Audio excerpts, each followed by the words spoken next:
Hello everyone, how's it going? Welcome to, if you're watching my YouTube, it's Comics 89 Reviews, and if you're listening to the podcast, you're listening to uh, Comics Collecting, Comic Collecting Corner.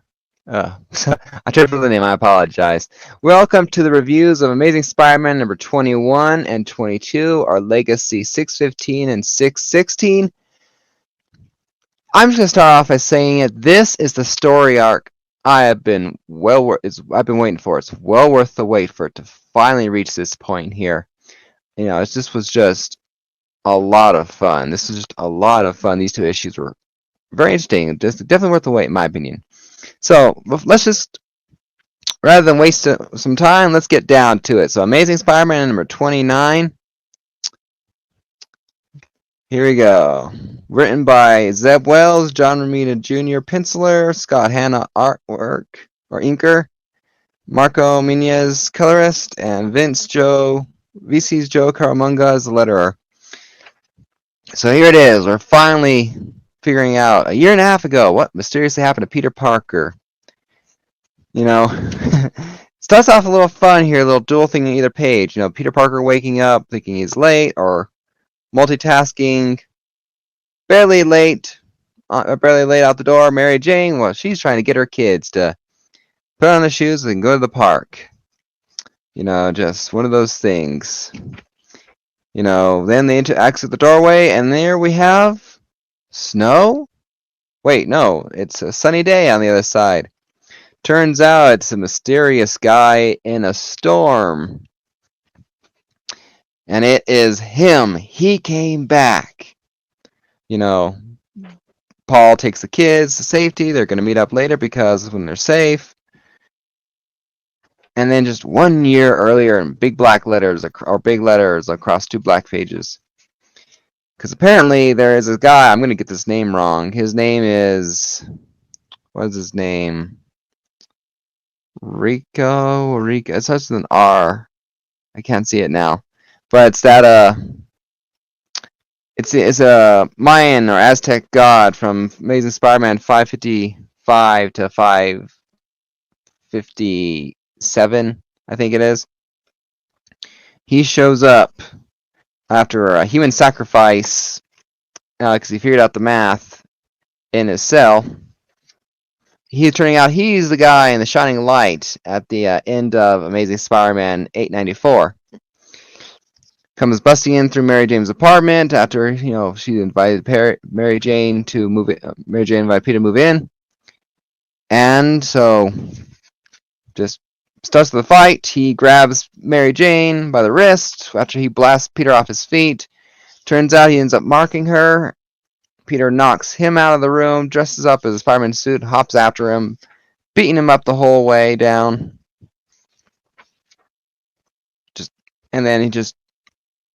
Sorry, my mistake. I tripped over my words. And then, don't kill me. And then brands Peter Parker in the chest with both hands. Just boom. Very interesting fight. This very interesting, Amazing Spider-Man 555, 557. It matches it in the little thumbnail here. All right, his notes. And there's a line here I don't quite understand. I'm guessing it's a prophecy from the other books. It reads, "A storm from the void, not north or south, from Zabalba, from darkness' mouth. Your time is short, the end is near, darkness takes all you hold dear. Blood-red eyes, murderous urges, from sacred death a god emerges." And I guess here is his name, Rabin, Rabin. So take it what you will. I'm just going to call him Robin. I'm just going to call him Robin. So I apologize if that's wrong. And so he marked Peter Parker.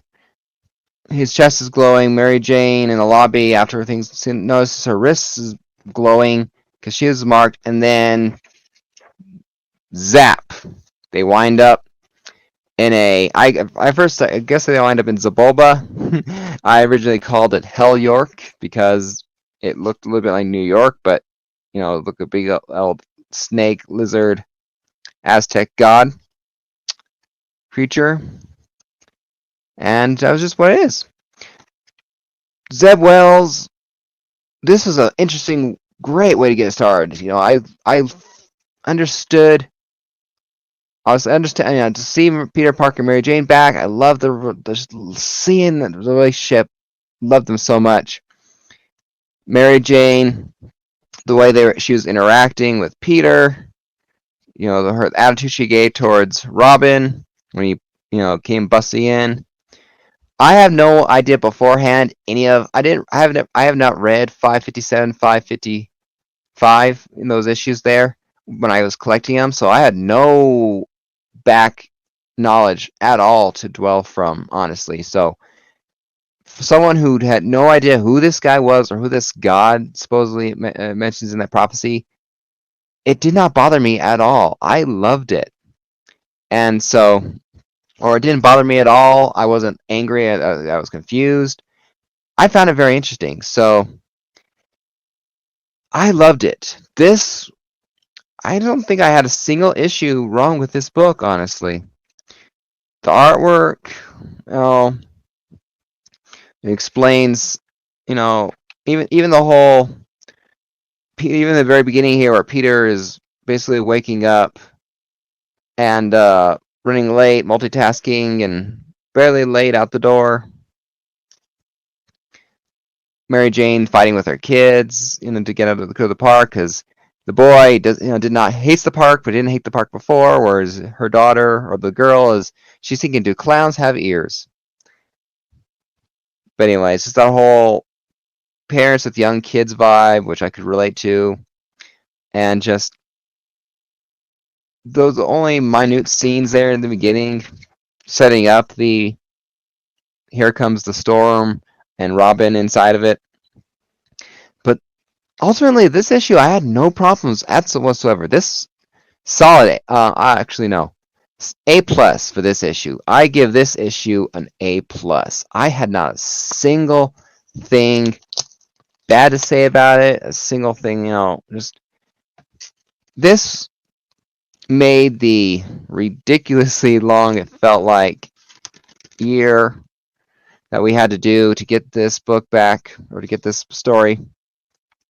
We were waiting for 20 issues to read the story, to start reading the story, and it did not disappoint. So, A+ for Amazing Spider-Man number 21. High praise. Awesome. Here we go. Amazing Spider-Man number 22.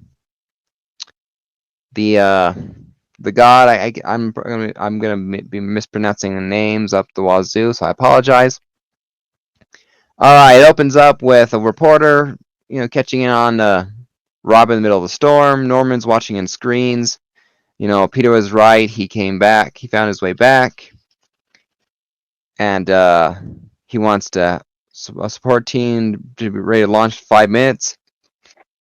For some reason, Camilla Khan or Miss Khan is in this book, in this page here. As he looks at his gold goblin suit. And then that's the end of that. I mean, it's just... So then here we go. 1 year ago, we flip back in. We're in Zabulba. The spirit world, I guess, for the Aztecs. We got Peter and MJ.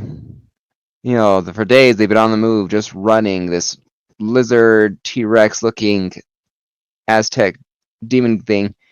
Bust to the wall, trying to get at him. Peter takes a swipe, but for some reason he morphs around him. He doesn't hit him, but then the Aztec dinosaur bops him just fine, makes contact. Peter's getting beat up. MJ's on the run. Excuse me. She bumps into a mysterious figure, saying to move to one side, and he pulls out this weird-looking gun. It kind of looks like a Mercury wings, and blasts the creature, and it kills him. And it just kills him, and then figure takes off his hood, because after he said, you just disrupt their symbology, which I frankly didn't understand in this issue. He takes out his hood. It is Paul. Paul is in Zabulba. He's talking about more symbolism or symbols as he opens up some sort of safe house and reveals his workshop, his home, whatever it is, a safe space. Peter's talking about he's him talking about symbols. Peter's saying that's kind of like his totems, and it's just very interesting. We see them talking about how he was he worked with a guy who or he worked with Dr. Robin, who basically sent him here with a message for what was his name? I had the issue here. I had the thing. Anyway, I guess he sent him there. It looked like much part of it was a message. Part of it seemed like it was a exile. I didn't understand that part of it, but more talking. And we see at the table that spider-looking device that we saw from issue number 1 in the crater. And it turns out it's a kind of technology, spider symbology technology to travel to different realities among the quantum strings, from Spider-Verse and all that, looks like. And so Peter thinks he can fix it. On the outskirts of New York, looks like we see Robin doing more ancient language, carving symbols into the ground, where he ends up summoning Wyatt, Wire, way up. There you go, way up. That the god from the front cover, who takes offense that he's bathing, I think, or he's unclean. Yeah, he takes offense that his mortal who summoned him is unclean, and talking to going, hey, I know where the sun. I come here to repair our bond, and he comes with the sacrifice, the sun blood. We end up back a year ago. Looks like in Sebulba. Peter's working away, fixing the device. Talking with Paul. Yeah, Paul was his guinea pig a long time ago. I sent him here to deliver a message to Wyatt. And they carved in him. Then he marked. Turns out, they are both marked, and that the only way this Wyatt escapes from this dimension is by killing the symbol, or killing a symbol, finishing the ceremony, and has to kill Spider-Man, which Mary Jane takes notice of. Wyatt busts through the wall in Sebulba, calling for Sunblood. And Peter's trying to tell everyone to run. He'll slow them down. And just, again, he's losing the fight. Paul's helping a little bit with some sort of energy octopus kind of gun, to disrupt the symbology, or confusing Spider-Man's symbology to buy him time, change what he's after, kind of a thing. MJ, Peter's trying to hand off the spider to MJ. Go, bring help, and all that. Safe, get safe, bring help. More, Spider-Man's getting beat up. His costume's being torn like it was in the first issue. He looks like he's about to die. I can actually see fear drawn pretty good in this issue here.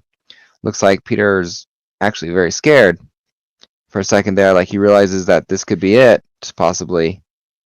And MJ's calling enough. She dives in there, and she's sorry, I can't lose you. He can't have you. Activates the spider device, puts it on Peter.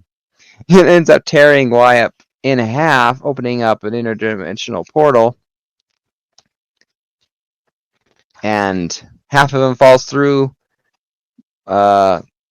The mathematics to figure for the transporter did not take him. Took him close enough to New York. It took him it took them close enough to New York. It took them outside York, Pennsylvania. Half of the Wyatt falls through, blows up the countryside. Spider-Man falls through. Here comes the other half, blows up another hole. And that is the end of it. It was interesting. I like the fact that this issue explained a bit. It explained as part of this, like, how does MJ have these kids? If they were truly running for days, so far from this creature, time must work differently in this. I call it Hell York or Sebulba or Sebulba. You know, hell, time works differently here, but it made me question who Paul is. I hadn't liked Paul before this. I wasn't sure how if he was shady, if he was trustworthy. But then he's banished here. Now it's an extra level of who the heck is this Paul? He was sent here with a message, and kind of thing. For the guy, for the god. I just didn't quite understand that. I felt that the 2 pages with Norman Osborn were not necessary for the book. A little prequel here, and I know. The only one of the issues I had is I didn't understand this talk about symbology. I felt Zeb Wells could have done a better job explaining this idea of symbology, other than you just have to disrupt their symbology. You have to know what these symbols mean at any particular time of day. It's the symbols of all types. It's all about symbols, symbols, symbols, symbols. The emissary wants you. I just didn't quite understand it. Maybe if this is close enough to Aztec related storyline, it might be something I'm missing. But artwork was great. Story was a little confusing. I like the hack this progressed things further. It's starting to build up a story where I can at least start to understand Paul and start to. After I finished reading this issue, I said, I see a path. I see a path where I could finally, if not like Mary Jane and Paul's relationship, at least see where it happened or how it happened, and at least be okay with how the story and how it happened, even if I don't want it. Because Mary Jane saves Peter Parker, saves Spider-Man, because killing Spider-Man frees this creature. So two birds with one stone, saves Peter, keeps the god trapped. And also, Peter's safe, but Mary Jane's now trapped. Mary Jane's trapped in Sebulba, where time runs differently. So we wondered, who are these kids? Are they really Mary Jane's? Are these Paul's? I don't know. We still don't know exactly.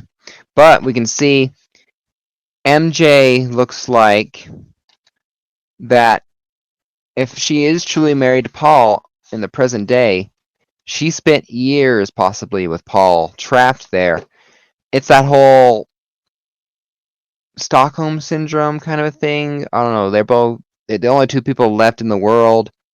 They grew close, at least, grew to be friends, grew close, but then it became more possibly.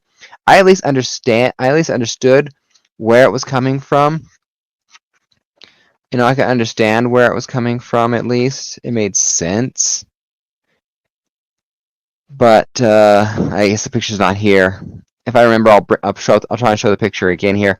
But I'm not entirely convinced that these 2 kids. The girl looks like a spitting image of Mary Jane. I have no doubt. I believe it's her daughter. But the boy, I have a theory that the boy is Peter's son. I have a theory that this is Peter's son. That MJ was pregnant when she went into this dimension, and that she had the kids there, and they were protected, whatnot, or kind of thing. Just I think because Paul, I'll bring up Paul. Picture of Paul here. Paul with those heavy eyebrows, the heavy eyebrows. At times he has a darker complexion. Paul to me looks a little bit, Hispanic, Mexican, or something like that. Latino, whatever the appropriate title or word I need to use is. Paul does, the boy does not look, the boy does not look like Paul. He does remind me a little bit of Peter, honestly. And so I think it's possible that this is Peter's and Mary Jane's kids. So, I mean, that'd be kind of cool. Peter and Mary Jane have kids, but because she fell in, she was only dating Peter Parker at the time, so they're not married. Peter wouldn't break up anybody, just because for his own happiness, he'd take her account over his. So she's with Paul. Paul and her are raising Peter and Mary Jane's kids. It's an interesting little thing. I'm still compiling all these theories, but I can see a way that Mary Jane and Paul ended up together, and that I'm still not happy with the fact that Mary Jane and Peter are not together right now. I can at least understand the story and see the story as a decent story so far. They still has room to screw it up, but that's my opinion of that. Grade. Symbology talk confused me. The 2 pages there, Norman in the beginning, I felt were unneeded with Norman and Kamala Khan, or Miss Khan. I would give this an A, honestly. Still right up there, an A. Little bit more issue with the story and the stuff that was confusing, but I'm not going to grade it too harshly. I grade this one an A. Artwork great, story great. Zeb Wells, John Romita Jr., keep up this story. I look forward to reading more of it. Which issue number 23 comes out today, which I'll be reviewing at the end of April. Excuse me, I apologize. End of April, beginning of May. I'll be doing that review. So, see you guys then for the next review of Amazing Spider-Man. Take care. Happy collecting.